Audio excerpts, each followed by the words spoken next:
വേണം. അലങ്കാരങ്ങളും ആഘോഷങ്ങളും മനസ്സിനെ ത്രസിപ്പിക്കുന്നതാണ്.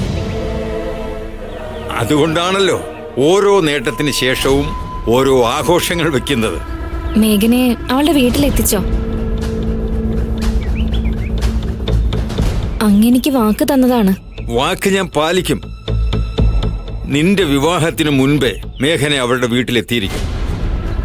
പറ്റില്ല, അതെനിക്ക് ബോധ്യപ്പെടണം. മിണ്ടാതിരിക്കൂ കുട്ടി. എന്താ മൃത്യുലേഖ, ഇങ്ങനെയാണോ എന്റെ മരുമകളോട് സംസാരിക്കുന്നത്? മോള് പേടിക്കണ്ട. കന്യാദാനത്തിന് മുൻപ് ഞാൻ തരുന്ന വാക്കാണ്. മേഘനയ്ക്ക് ഉടൻ മോചനം കിട്ടും. അവൾ സന്തോഷവതിയായിട്ട് പോകും, ഉറപ്പ്.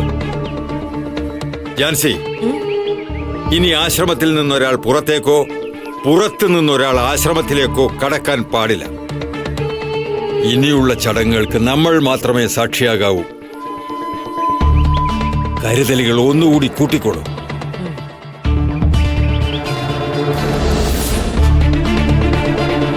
നിമിഷങ്ങൾ കൊച്ചിന്റെ വേഗം. 3-ാം യാമത്തിന് ഇനി നാഴികകൾ. എനിക്കെന്റെ മനസ്സിനെ പിടിച്ചു നിർത്താനാകുന്നില്ല.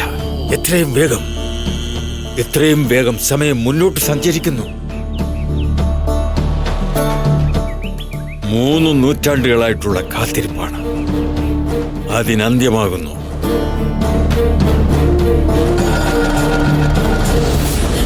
ആ പെൺകുട്ടിക്ക് എന്ത് സംഭവിച്ചിട്ടുണ്ടോ? പാവം, സ്വന്തം കാര്യം നോക്കാതെ നമ്മളെ സഹായിക്കാൻ ശ്രമിച്ചു. അതിന് ശിക്ഷ കിട്ടിയില്ല. കിട്ടും. അവരവളെ ജീവനോടെ വിടില്ല. ദൈവം സഹായിച്ച മാത്രമേ ഇനി അവള് രക്ഷപ്പെടൂ.